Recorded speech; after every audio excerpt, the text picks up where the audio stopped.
I am Tim. This is me streaming my workouts for the year, doing a body transformation. The thing that's different about this body transformation for me is that I'm not taking any sort of supplements. So I'm not taking any protein shakes, protein powders. I'm not taking a pre-workout. I'm not taking any creatine. Just trying to get all my nutrients from food that I eat.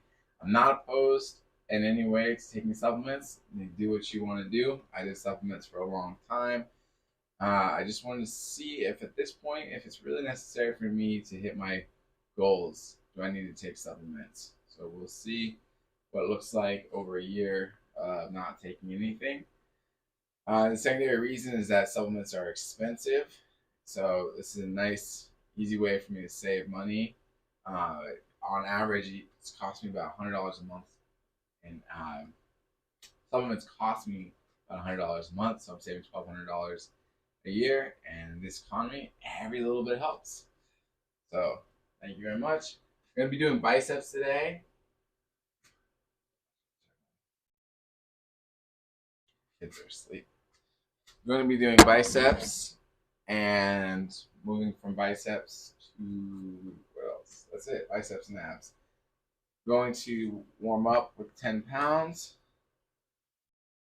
Let me do this real fast. Make sure my audio is working.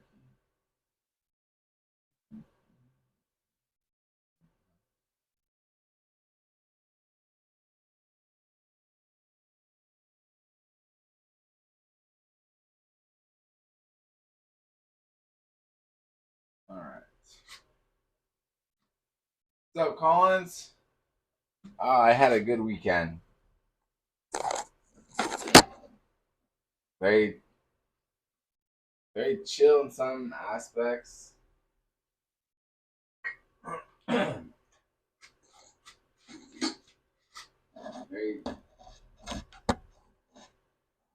my house is somewhat of a mess, so I'm gonna spend today fixing that.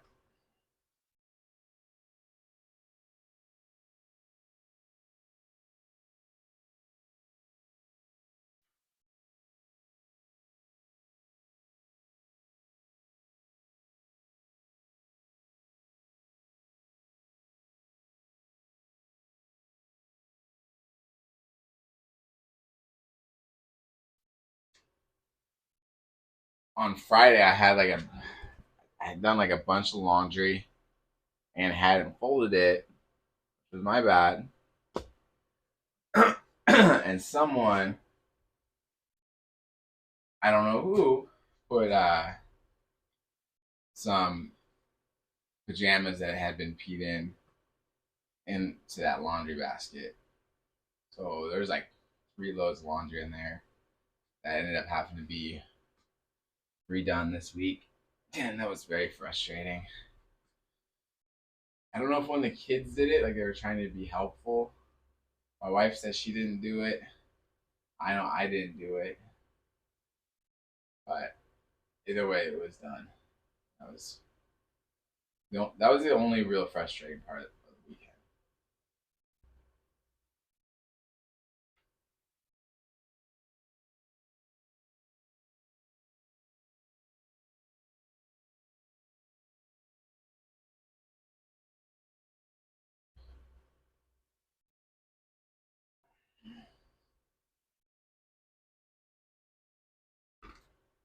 I think my favorite part of the weekend is my kids are getting old enough to like play soccer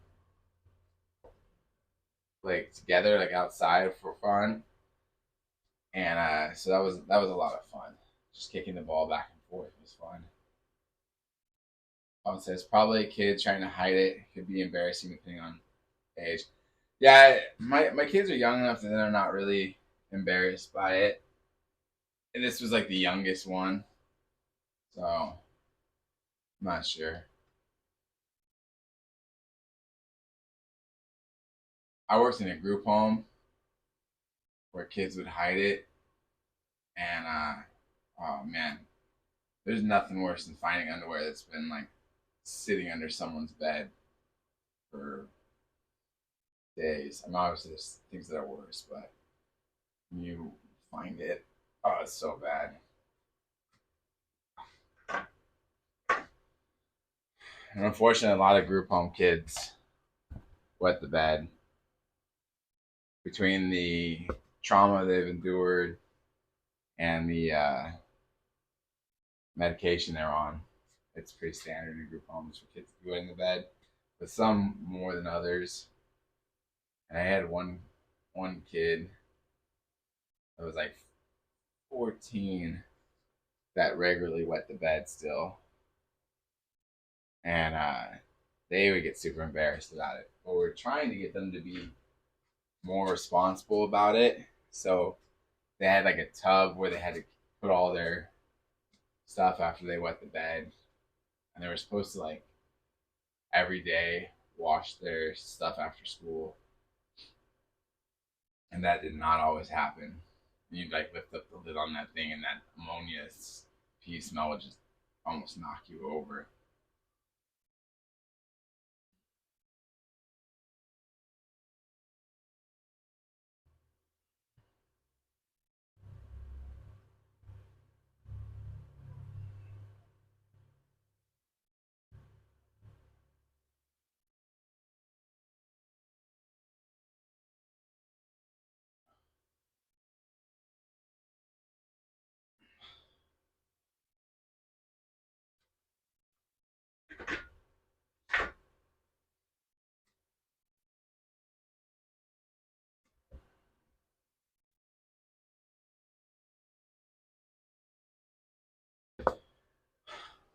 I tell you, potty training is a rough one though for some.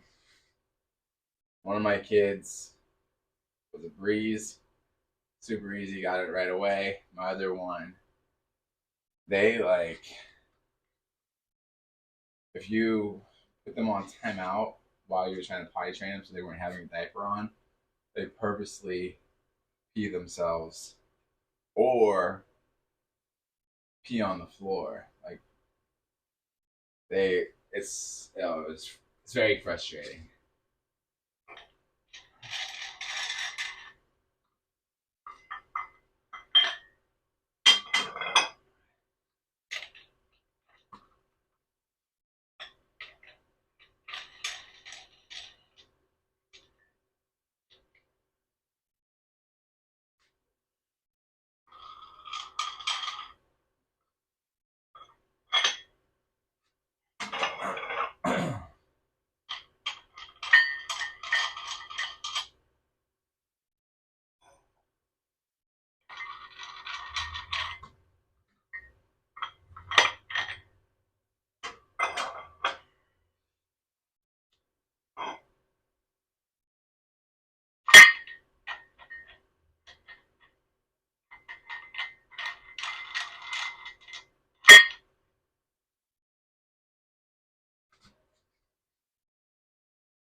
I do my best with my kids to not make like peeing yourself be embarrassing. I don't really ever want to use shame to get them to do a better job. I think that's not, that could be more detrimental.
when I was living in China, it always amazed me that the Chinese don't use diapers. They teach their babies when they're young, like fresh out the gate.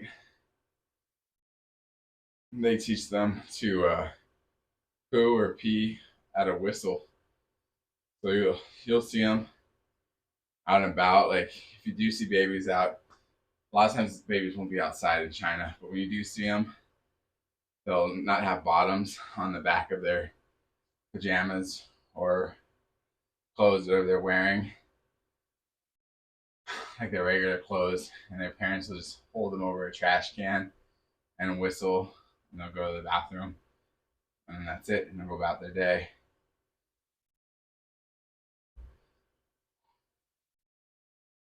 It's amazing, like what they teach them when they're young.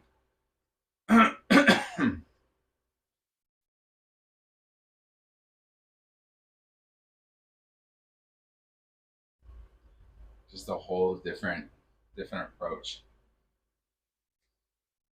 and they gotta be saving so much money, like billions upon billions of dollars are probably saved in China as a result of that.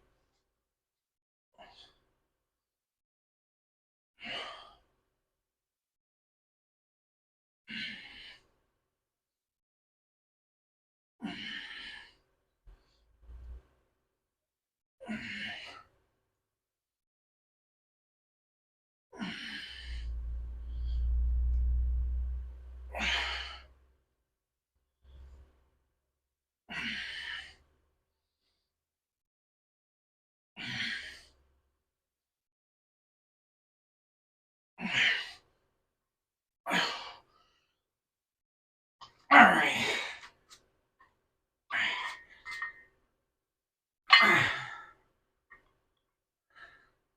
Oh, that last one was sloppy. Says China, it's crazy with the social credit score and stuff nowadays.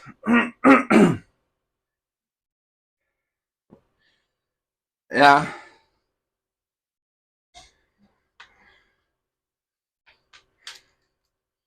I've heard like different stuff about the credit score.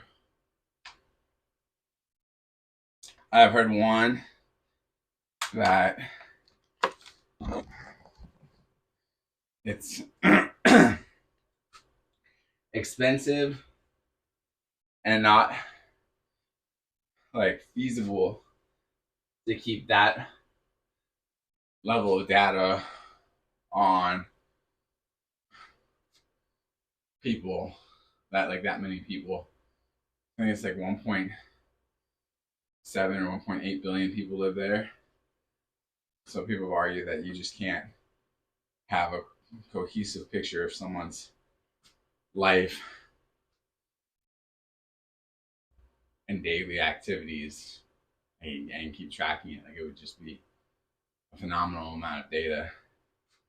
So the other thing that I've heard then is that the system doesn't work properly, but it's targeted. So if they don't like you, they can go in and change your credit score.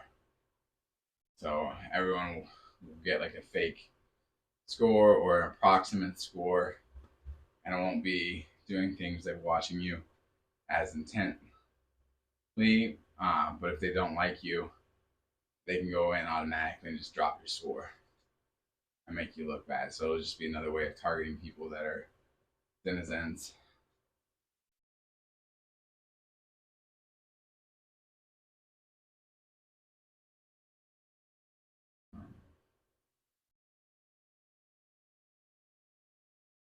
But who knows?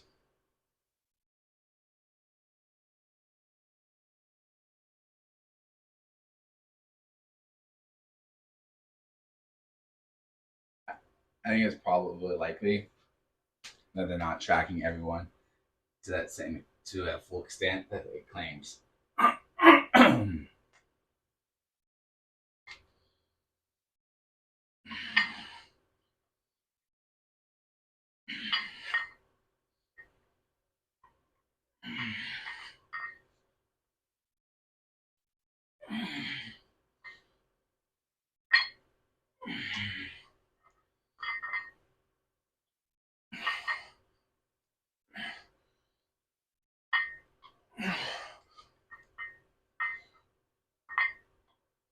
So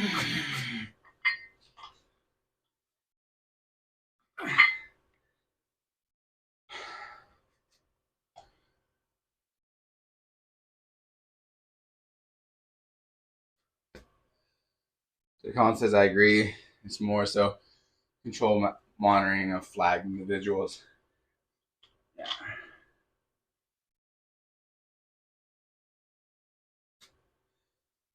Especially since you have to,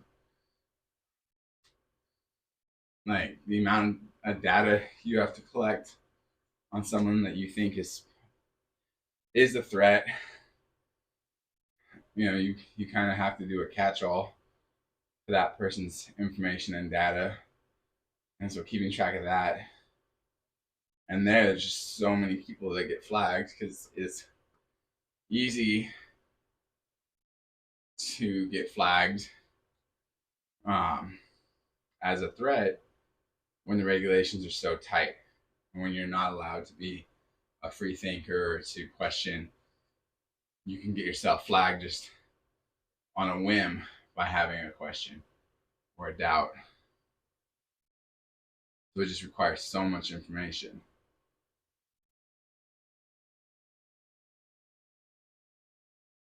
And I just don't always think they're super good at surveillance. Like when I lived in China in 2001, and our phones were all tapped and bugged, but you could hear when you picked up a call that there was somebody on the other line listening.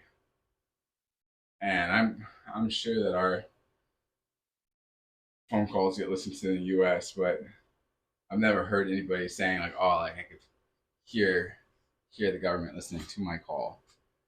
Whereas there, like you can hear somebody on the other line listening. So their ability to track or to be, you know, not heard or seen isn't great.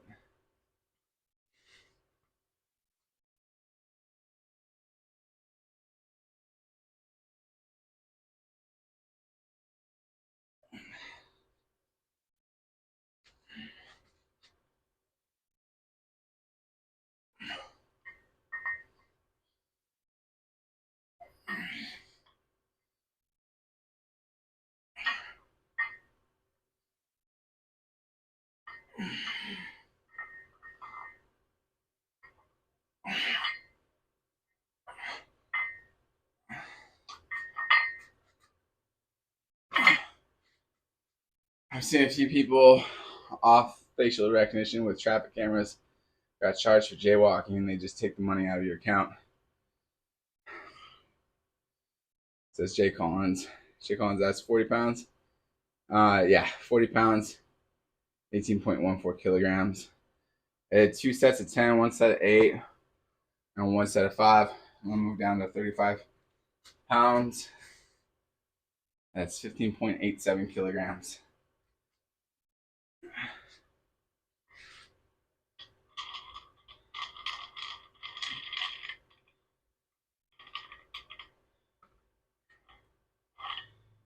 I mean, it sounds awful for them to go into your account and take money out, but in reality, our government does the same thing.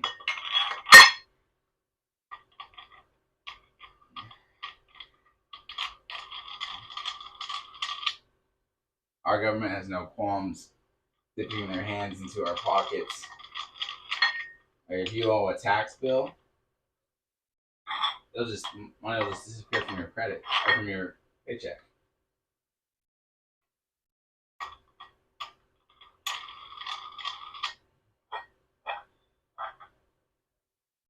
I feel like we tend to look at the things that happen in China, and in my own experience, you're like, oh, that's awful that the Chinese are like that, and we just don't realize that we do the same thing here. We just call it a different name.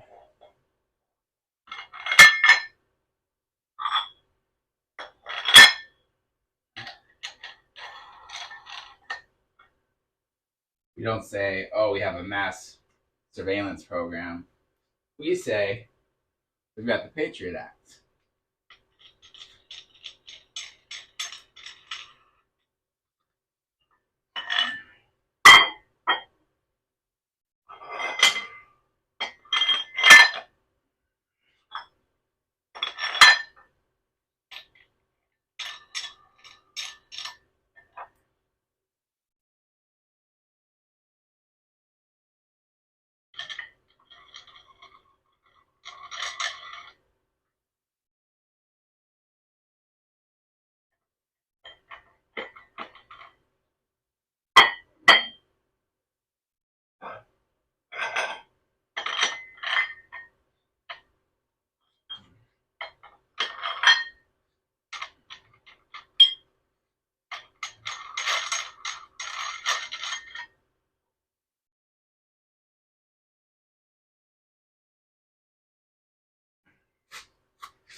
All right, this is going to be 35 pounds, 15.87 kilograms.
I was listening to people talking about AI and how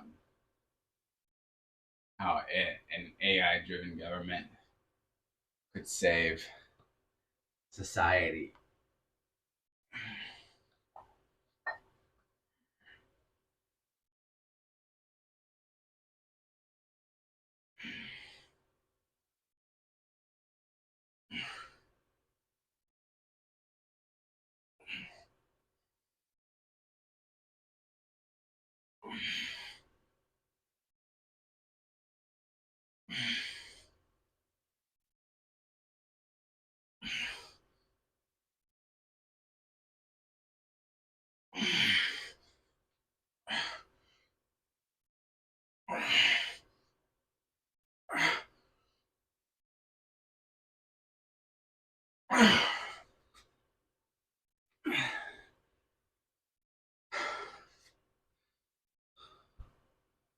So that an AI generated society, but the problem I see with that conclusion, the problem I see is that people will lose track of the fact that all the data all the things AI runs off of is information that we put in, and how we first interpret that information and that data and put it in will ultimately affect the logic that AI applies and the solutions it presents.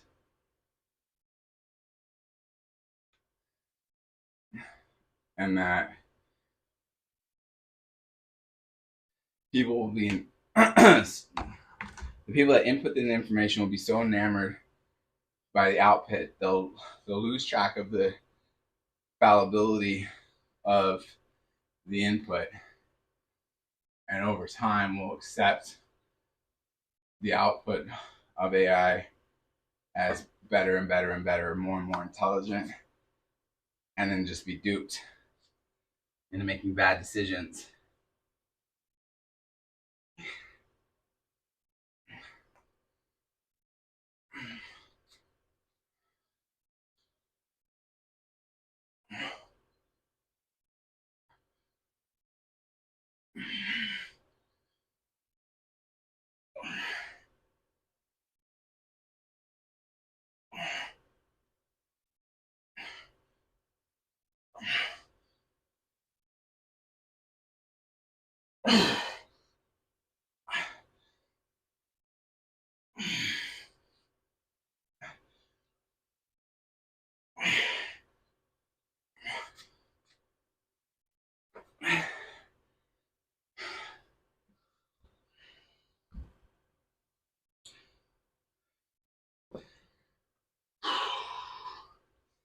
So it'll become the worst version of groupthink.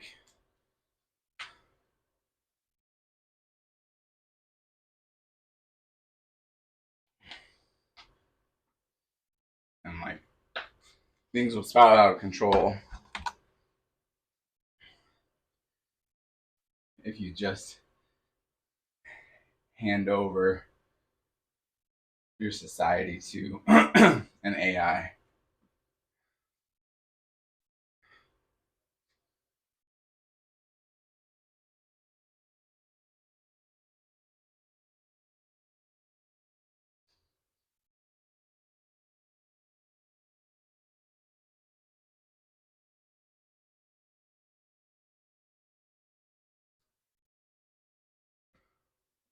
I do think there's ways that AI can help society eliminate jobs that aren't necessary in some ways.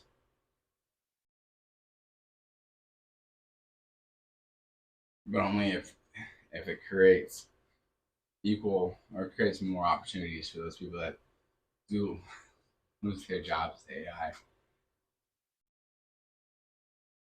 Which, I heard like a good argument for it is that a lot of people thought the internet was going to cost jobs, and instead it created a whole new economy, a whole new set of jobs, required new jobs to function. And they said that AI will probably do the same thing. As we get rid of some jobs, more jobs may be created out of necessity.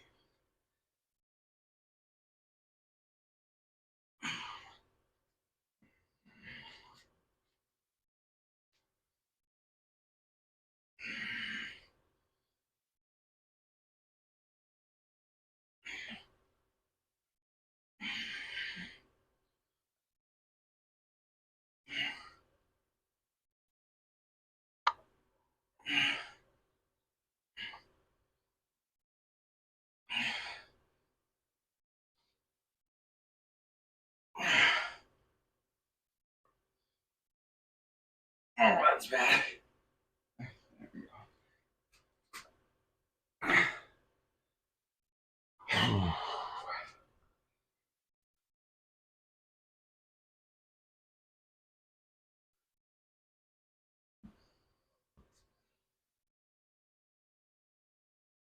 All right.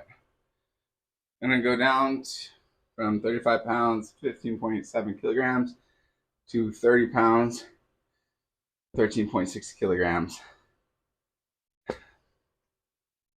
Are you lifting today, Collins?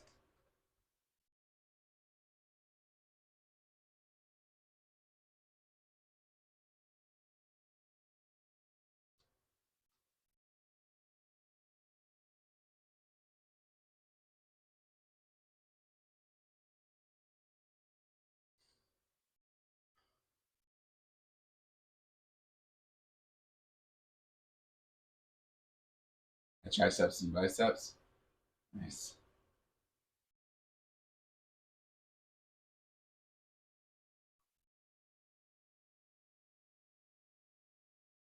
Yeah, I feel like going with my favorite muscle group on Mondays motivates me and gets me out of bed. Monday was a leg day. Forget about it.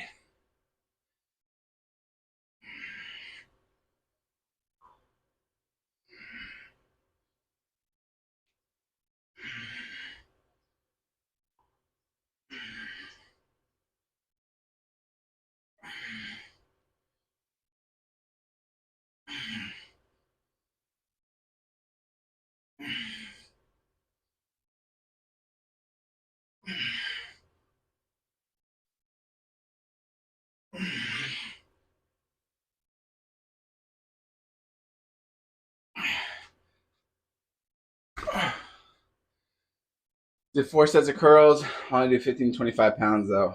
LOL. Hey man, like, that's fine. That's good.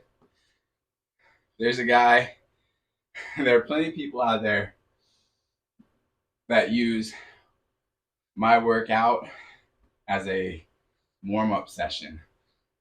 So I think whatever you do, it's good you're doing it. And as long as you have the expectation that you will move up as you can, as your body allows, then, it doesn't matter if you're doing 15 pounds, 40 pounds, 100 pounds. It's the idea that you're out there and you're doing it. On my third set of triceps, over my head, then third set of leaned over workout, says Jay Collins. Good, man.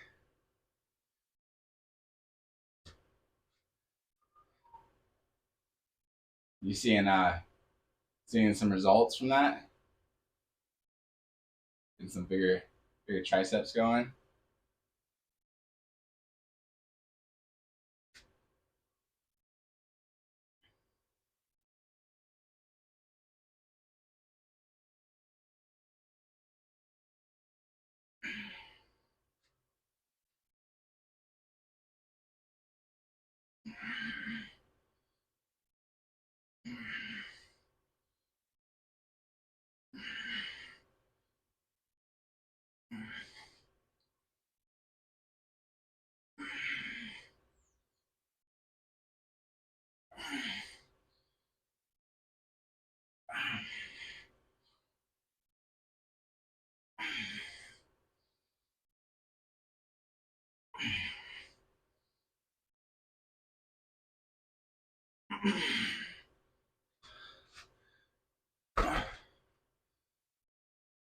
I just try to maintain form with weight. I can manage to move up, says Jay Collins.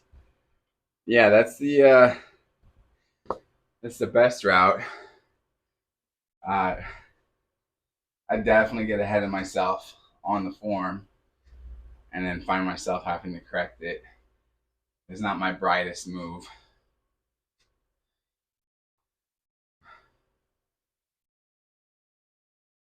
But I can be somewhat of a knucklehead.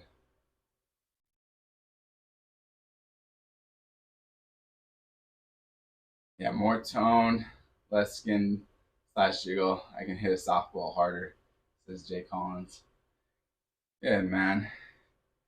Plus, you do this joke. I'll do this. It's an old joke just for you, Collins.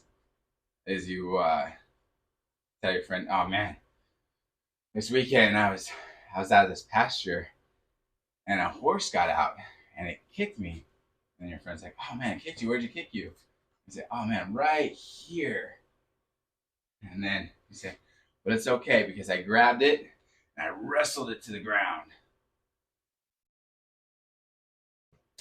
That's for you, Collins. You use that joke at your next softball game.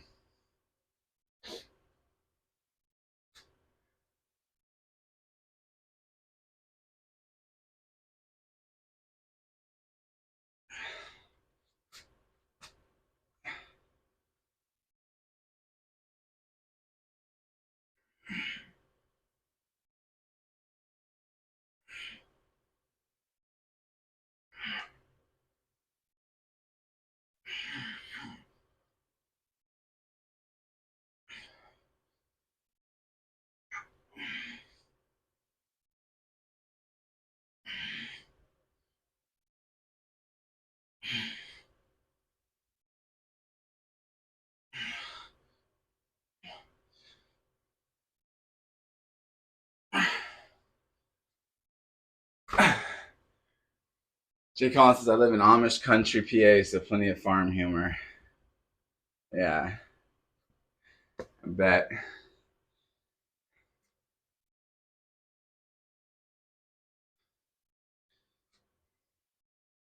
And my brother lives in Maryland, and there's like Amish people there, and he gets a kick out of seeing them on the horses and stuff. What is an Amish woman's dream? Tell me.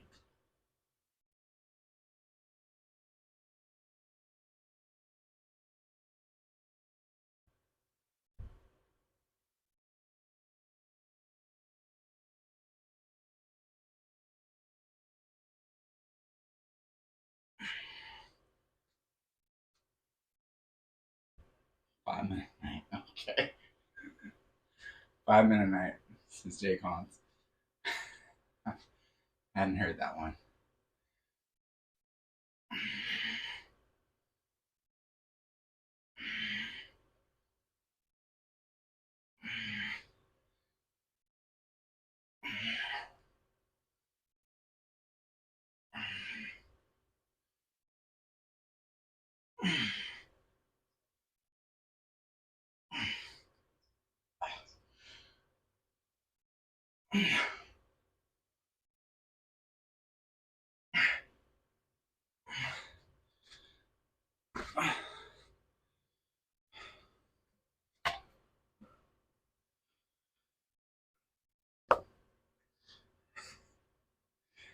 I don't know why I've never thought of this before.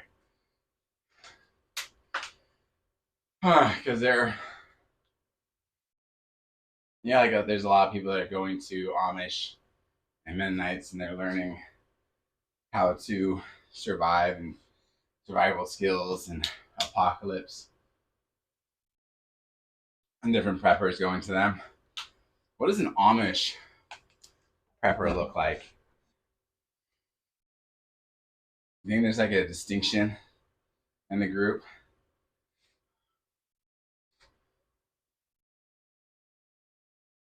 Colin says, I'm like an hour and a half from Maryland. Not a bad place to live. And my brother moved there in 2019. And they like it. They lived on a sailboat for a while, a dock sailboat.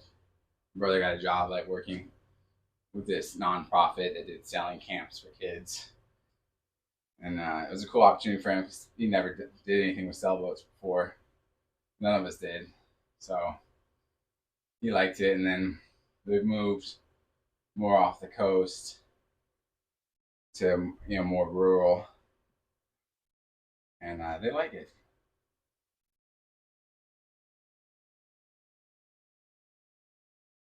Seems like a lot of pretty country out there.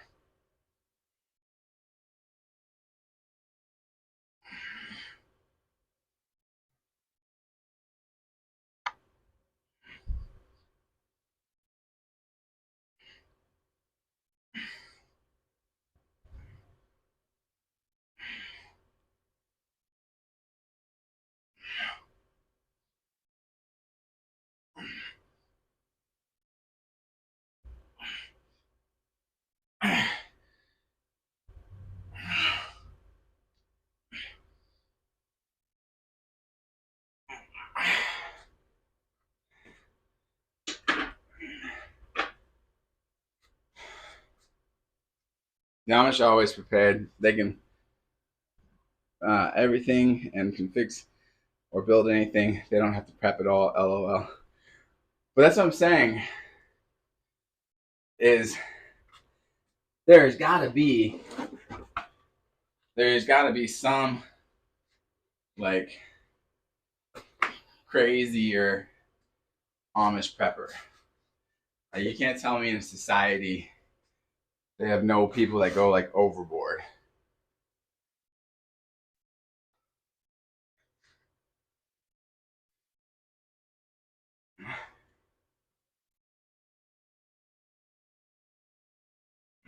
There's got to be somebody that's like, oh man, just over the top.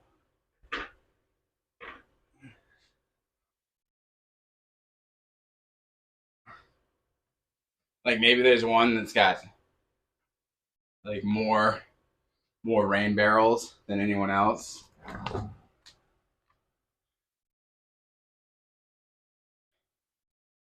Going says I know a crazy one with hella guns. Yeah, I thought I thought the Amish were supposed to be like anti guns. Is that just a trope? I thought they were supposed to be like non-violent to like nth degree,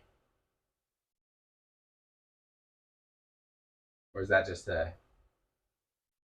I saw a video of a guy that was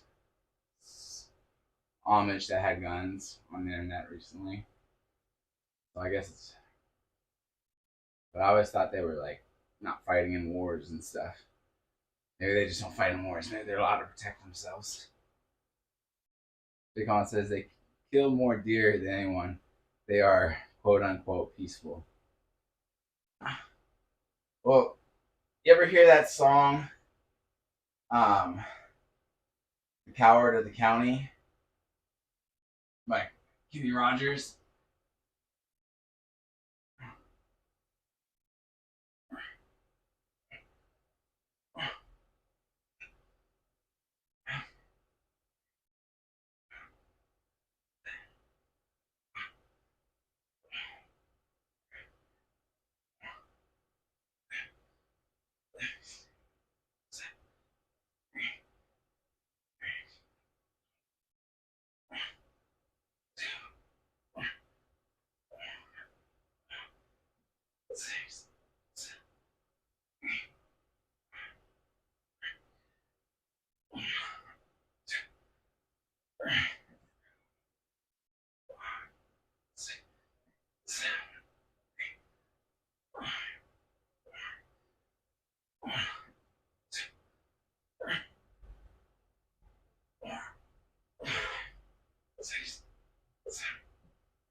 I like that song.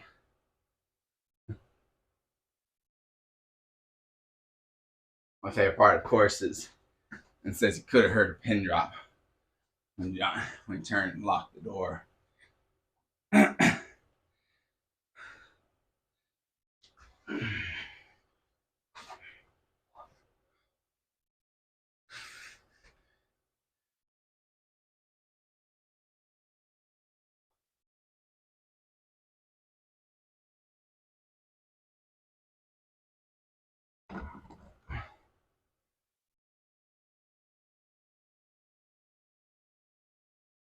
The other song I like, it's a little similar, but not exactly. But is the Johnny Cash one where he's uh, retiring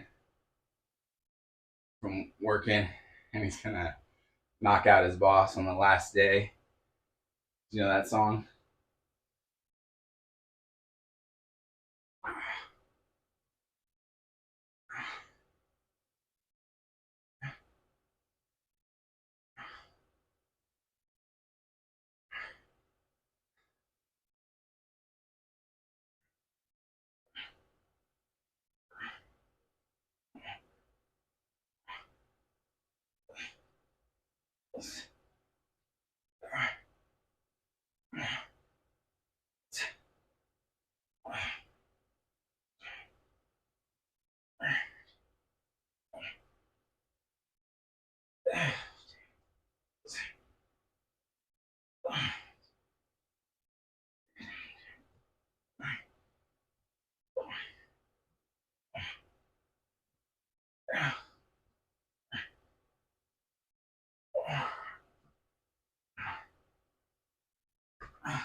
Oni. Yep, that's it. Oh, Oni. You got it.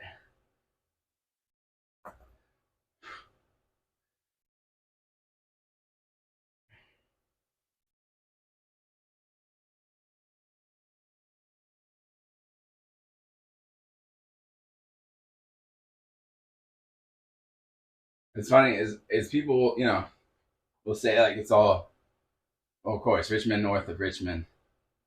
Uh, how could you be an American and not appreciate that song these days?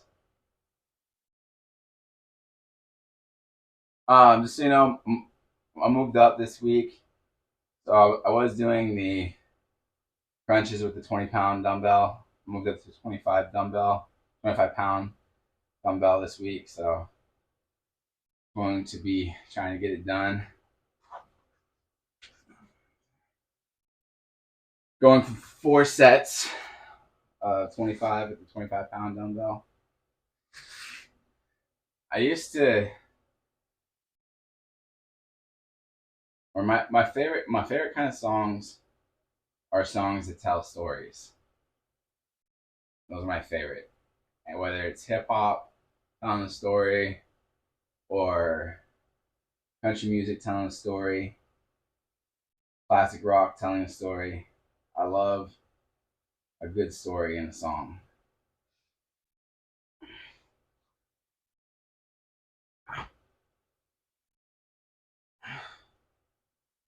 Obviously, Richmond, north of Richmond, is not a story per se, but that is a good song.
How far back do you go, Jay Collins, when it comes to country music?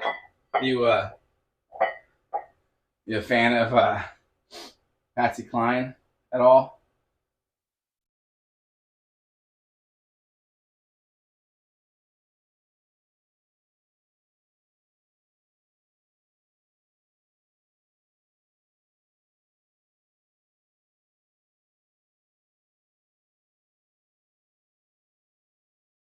It says I've listened to everything old to new, and my dad and mom listen to a wide range of music.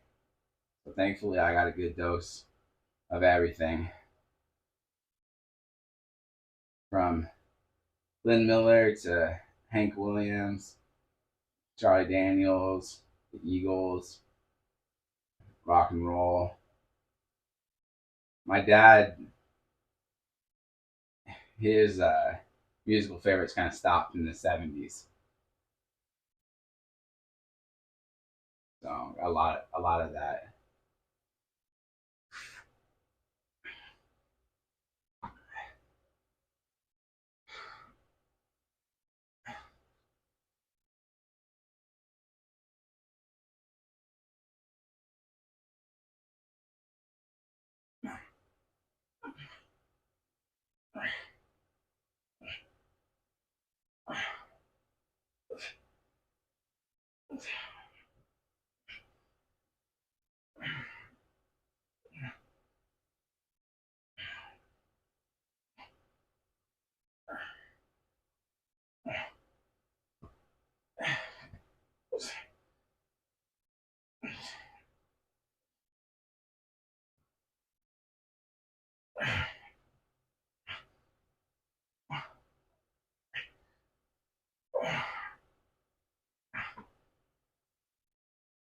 Oh,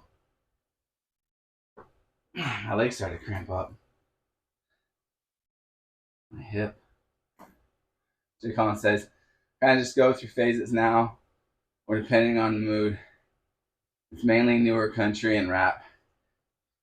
I feel like there have been some newer country artists that have kind of brought in a newer crowd. There was a while where you couldn't tell the difference between a pop artist and a country artist. Like it was just the accent, the twang that like made the difference between country music and pop music for a while, and then it started coming back around.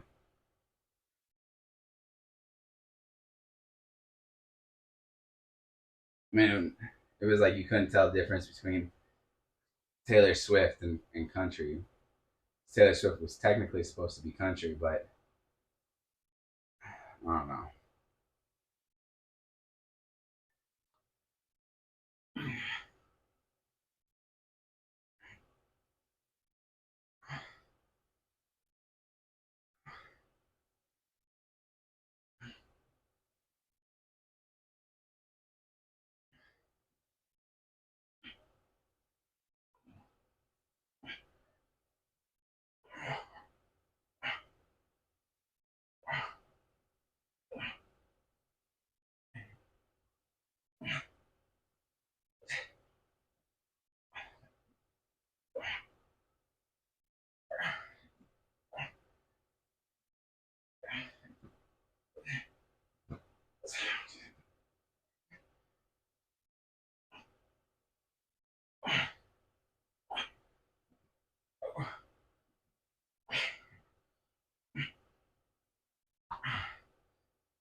I gotta say, I was super bummed this year when Toby Keith passed away.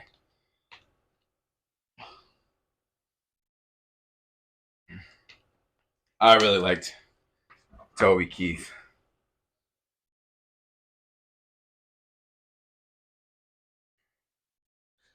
and I think coming out of 9/11, one of the best songs was "Courtesy of the Red, White, and Blue." When that song always used to get me a little slightly emotional when I hear it. You know, pride and just a lot, a lot in that song, especially if you were like, if you could remember 9/11 and remember post 9/11. But man, when I found out he died and I listened to that song that day, I got super choked up. I couldn't make it through without like, really crying. Made me sad. But hopefully he's, and you know, up in heaven and his cancer's all done torturing him.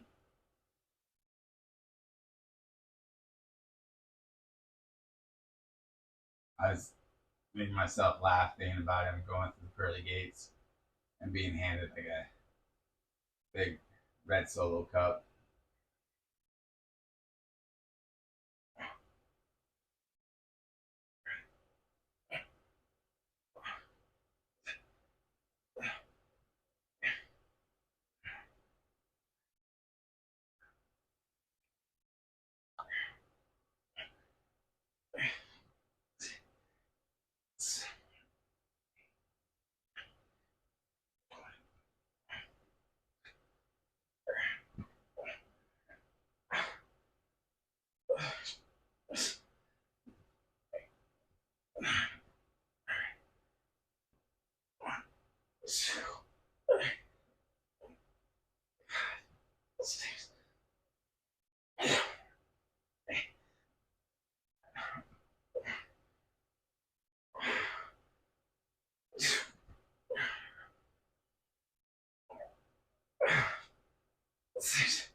what I'm talking about, man. I bet you so many country artists, when they heard Red Solo Cup, were so disappointed that they didn't come up with it. They were like, it was right there the whole time. I completely missed it. Red Solo Cup. It's probably so annoyed with him. Instant classic. There's another song I liked. I don't know if you ever listen to George Jones, but there's one that I liked was Yabba Dabba Doo. The king is gone, and so are you. I first heard that song. I just broken up with a fiance, and I was like 22, 23 at the time, and I got this check for school, a reimbursement check, and it was like $3,000. And I was like, I'm gonna go up to Oregon and visit some friends and kind of get my mind a little bit more clear. And on the way up, like I stopped at a Walmart and I was like, let's get some music. And I hadn't really listened to George Jones before, and I was like, I'll try this. And that song was on the CD. But there were a lot of good songs. George Jones had quite a few good ones, but that was one I really liked. Yabba dabba doo, the king is gone, and so are you. If you hadn't heard that one, man, check it out. All right, you guys have a good Monday. God bless you. Thanks for joining.